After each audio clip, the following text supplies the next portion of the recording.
up, team honey? It's KingBritneyChanel back with another video. You already know. So it appears that Tekashi 6ix9ine is speaking on other rappers and entertainers for hating on him for giving testimonial in his situation. You know, that's a question mark. We're going to go all over this, talk about the reports, and I'm going to give commentary on this. But I want y'all to start thinking about that. Do y'all feel like he's right or wrong for giving testimonial in his current situation?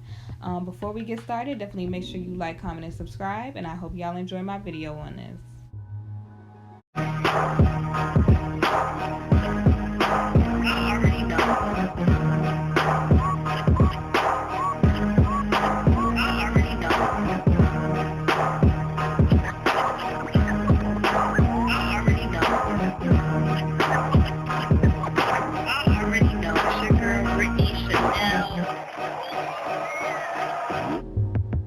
Right, so honeys, don't miss out on my latest videos. Make sure you turn on all your notifications and subscribe. Hit that notification bell. Now let's talk about it.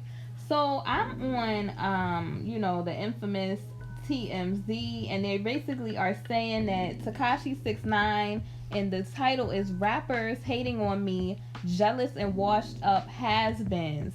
I kind of agree. I'm gonna have to agree. Like, you see a lot of these older, as I said, guys speaking on this situation, like there's a street code, but then when you look at them, they're not necessarily following that same street code that they're putting on 6ix9ine, who they all have admitted was never really like a street type of person or a member of this entity in the first place. If you listen to all of them, you have Chatty Lil Kathy, or AKA Mel, who reminded me of honey John the Don, honey, the last Don, AKA the Godfather, they call him.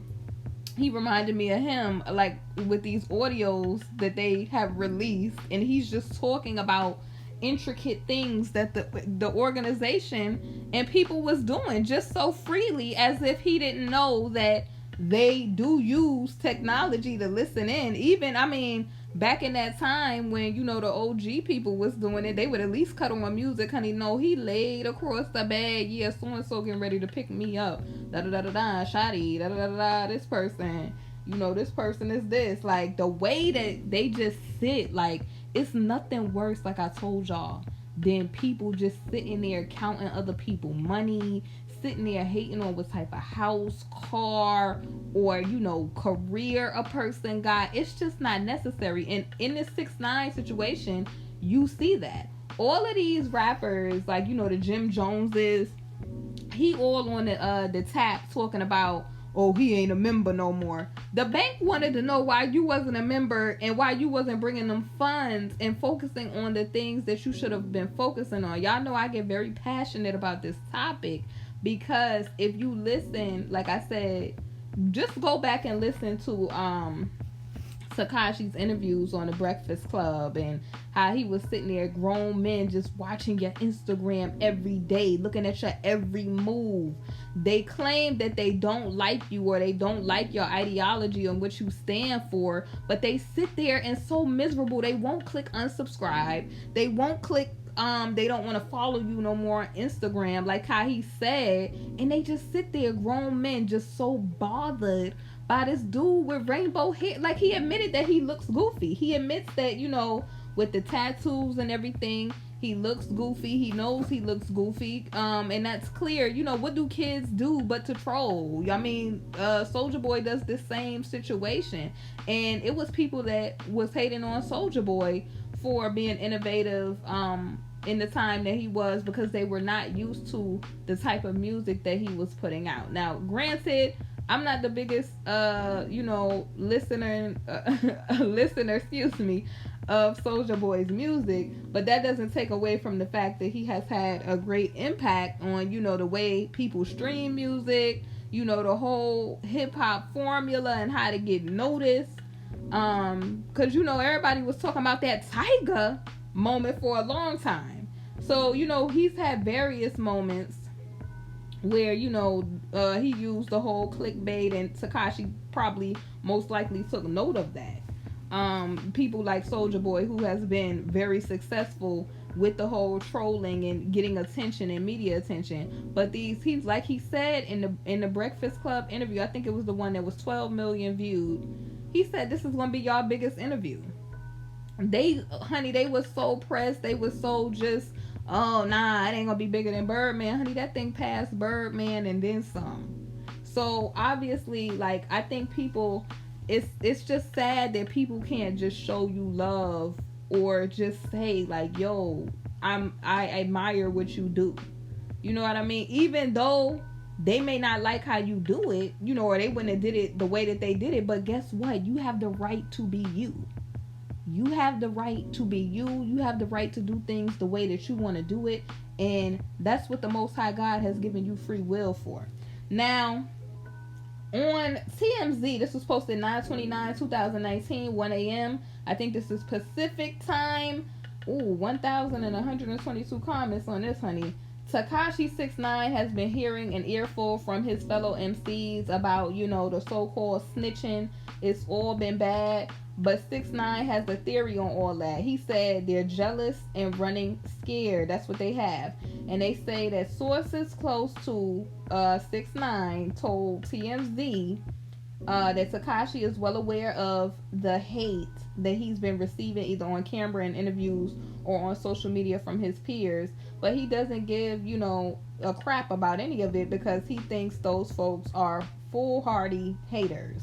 Or aka hater tots, aka just sitting there, like, whether you like his music or not, for a dude that literally, I mean, I guess he did get his GED and everything, but for a dude to look like him, to have rainbow hair and to make it the way that he did without like people assisting greatly, like without a big machine behind him, he has done, you know, like I said, a Soulja Boy. Soulja Boy had garnered a huge following without the machine behind him. That shows you the influence that this young man has. So to hate to the magnitude, I think a lot of these dudes, they just hate because they were not born in this era of streaming and different stuff, or, you know, where being a social media influencer was a thing, and they feel like, you know, why did my, you know, I say I'm this, why did my career pop off? He talked about it. I act like this and that. Like, Tekashi is not the first person to act like he's a member of an institution and to be acting hardcore and all that out in the street and not really be about that, okay? He's not the only rapper running around with this.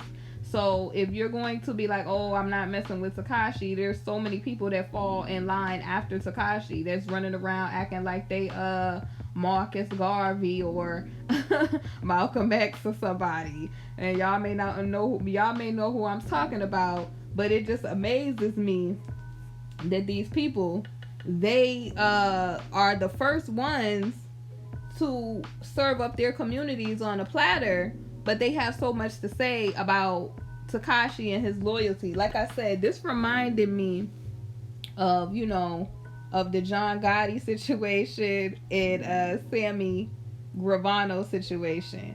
Because if y'all look at Sammy the Bull's documentary, it's very interesting, right?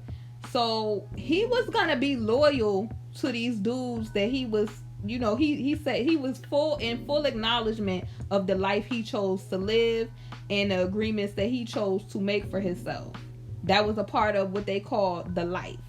So what had got him mad about the situation is they wanted him to be the fall guy or the skate person for the whole situation, even though all these dudes was doing the same stuff he was doing. But now all of a sudden, oh, Sammy was the one that was all out of control and whatever, and poor John, as they were saying.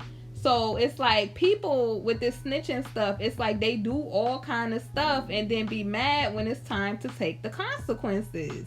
And it's like, okay, you know what you did. You clearly got Mel on the phone admitting to a lot of stuff, admitting about the inner workings of how everything went down and talking about different members in such a bad way. That's similar to how John how he was trying to make Sammy seem like he was uncontrollable, and like kind of like this rapid or like a pit bull kind of. So basically it's the same situation. So Sammy is like, I was gonna be loyal, and I probably would have did that time if I didn't hear him basically on them audios chatting it up all freely.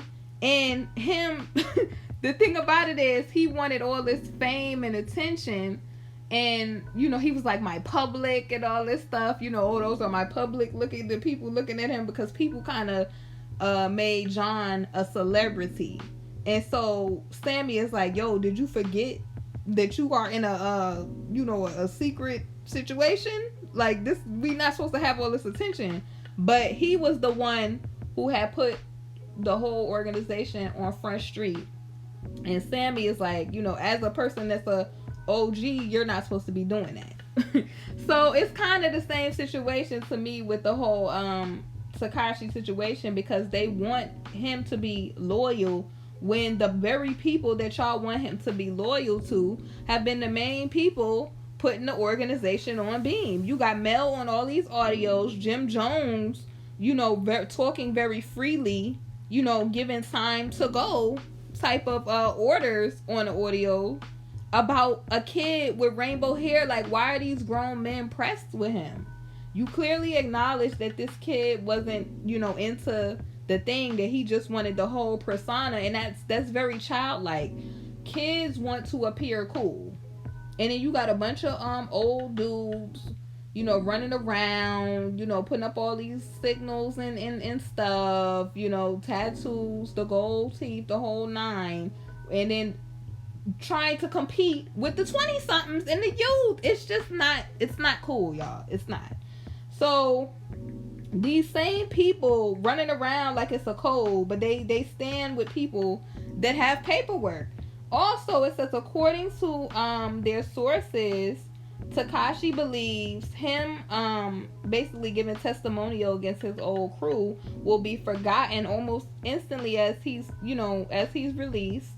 And he also thinks he'll be more popular than ever with the masses, and that means more money in his pocket. And we've already heard them worrying about his money. Like I said, if y'all remember from Sammy's documentary, or Sammy the Bull's documentary, you heard John on the audio saying, oh, he's buying all these companies, where's my piece? So it's like, you'll have people sitting around, they'll be right next to you breaking bread with these people, and they talking about you behind your back. You cannot trust these people, yo. Like, if you live that type of life, whether you live it or not, this need to be a lesson. Also, I think he's probably gonna have one of these Diane Sawyer type of things where they're gonna be talking to him. He's gonna have a movie made, probably. He's gonna have books.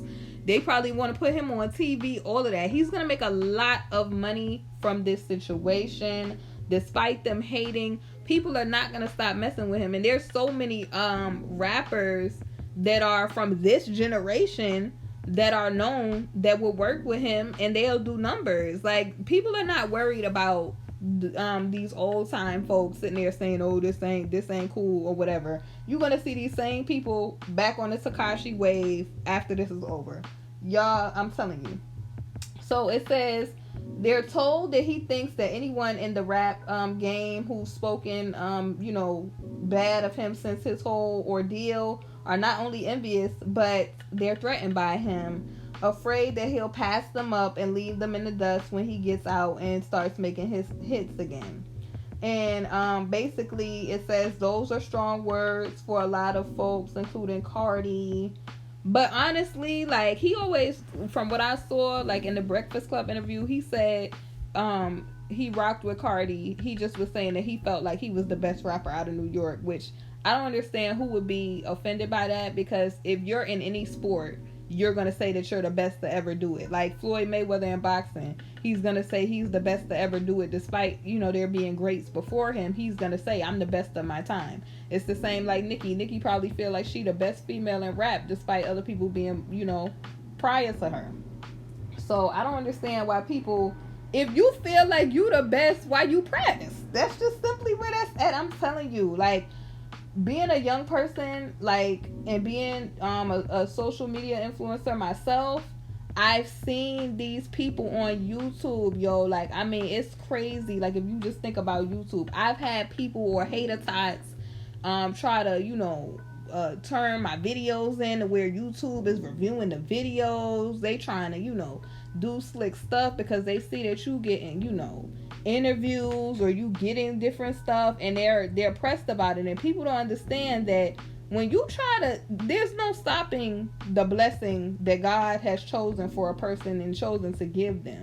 All you doing is stopping blessings for yourself, because God is not going to bless you with what you want because you're envious of other people. It just doesn't work like that. Like, I mean, I've seen people, y'all, I had people hit me up talking about certain YouTubers, have maids, and maybe when these lazy YouTubers get up and get a job. And I felt like so I felt like it was disrespectful, because I know for a fact that being a social media influencer, it's easy for you to go get a job because you got a routine, and a person is paying you, and you don't really have nothing to worry about except for the obligations that you signed up for with that particular job. But when you a social media influencer or an entrepreneur, you don't have nobody to fall back on but God and yourself. So it's much easier for you to get a job because you like, okay, I got that job, I can, get routine in.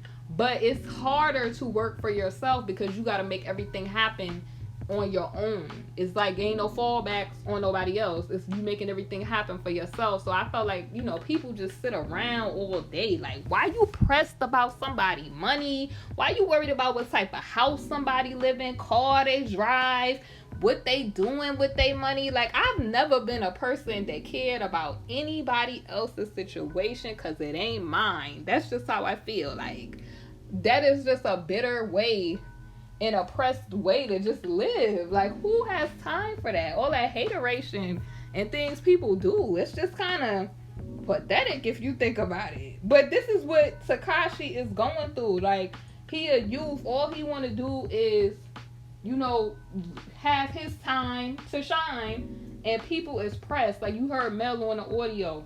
Oh, they was planning on, he make, like I said, he make money, they take money. And they was talking about his cars, his jewelry. You see in this particular video, he has on Dolce & Gabbana and different designers. So these people is sitting around waiting on their Uber. Like, this is a grown man, Mel is, waiting on somebody to come and get him, on the phone chatting all day about another dude, looking at another dude Instagram instead of going to make money for yourself to grind. And the biggest highlight of their life is, oh, he was making us money. Like, that looks crazy. So they say that there are strong words for a lot of folks, including, they say, Cardi, 50, Meek Mill, 21, Snoop, Jim Jones, and others whom they didn't even speak to directly. And there's more artists that they talked to, like The Game, Irv, y'all know Irv Gotti, Skinny from the Nine, and a lot of Rap-A-Lot Records, even Rap-A-Lot Records, Honcho, J Prince, they all whatever. All these people, I like The Game, but Tekashi, what he said in this interview was true. Why is this grown man not worried about his kids and what they doing instead of worrying about what he doing?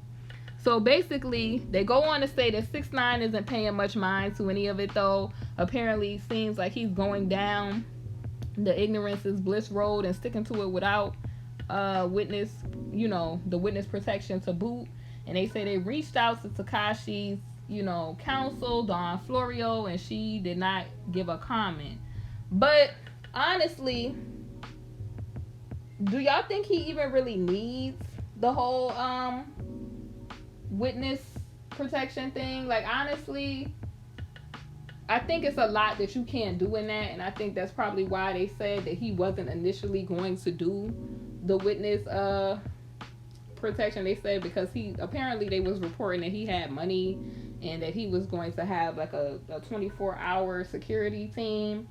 But I mean, if he's gonna be a rapper still, I don't know how that would help him going into it, because you would have to change your life, change your look, and everything else. So I don't know. I just think he chose to work with the bigger entity and the harder entity at the end of the day, because when they come and get you, they shut everything down.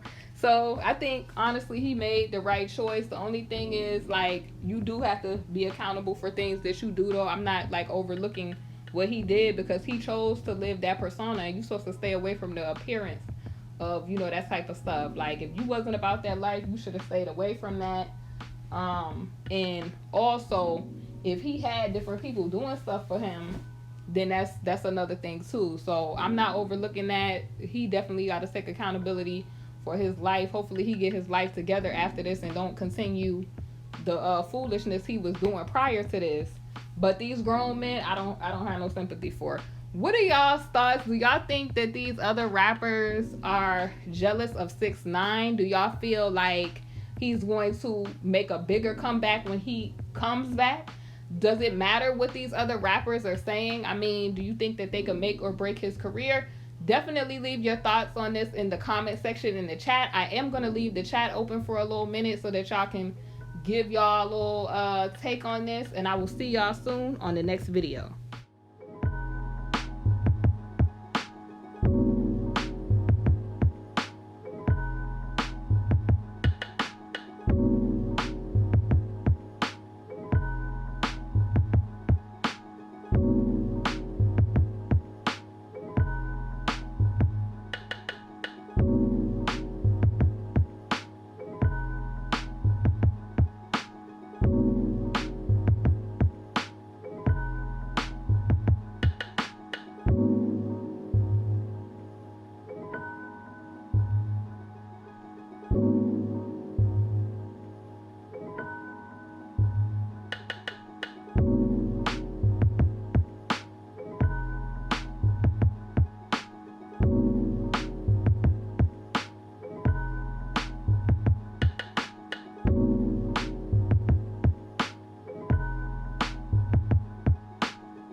Forget, guys, definitely make sure you check out my book. This is the print deluxe edition with additional chapters. It is also available in ebook version.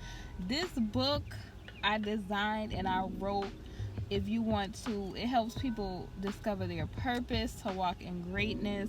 If you're just looking for a spiritual breakthrough, honey, I went through some trials and tribulations and situations, and the gems and the revelation that I got from the Most High, I put it in a book for you all. So I pray that this book, anybody who reads this book or gets this book, honey, gets the healing, the blessings and deliverance that they need from the prayers. Even if you want to just learn how to pray, because a lot of people don't, know how to pray. This is the book right here for you. It is available, like I said, in ebook version, and it is available in the print edition. I love this little glossy cover, y'all. It is available in the print deluxe edition with additional chapters as well on Amazon.com. I will see y'all soon on the next video. Definitely make sure, like I said, y'all like, comment, and subscribe, and see y'all soon. Come shop with me now at my Teespring store, KingBritneyChanel Couture. I provide custom apparel and so much more for an affordable price. We have items like leggings, t-shirts, and hoodies. So thank you for shopping, and I hope that you enjoy. Hey honeys, thank you for watching my video, and if you haven't, definitely make sure you check out my Teespring, KingBritneyChanel Couture, where you can find my latest merch. I upload a lot of new designs frequently, so definitely make sure you check it out. We have mugs, we have wall tapestries, canvas art, pillows, fleece blankets, apparel, and so much more. Thank y'all for watching, and I'll see y'all on my next video.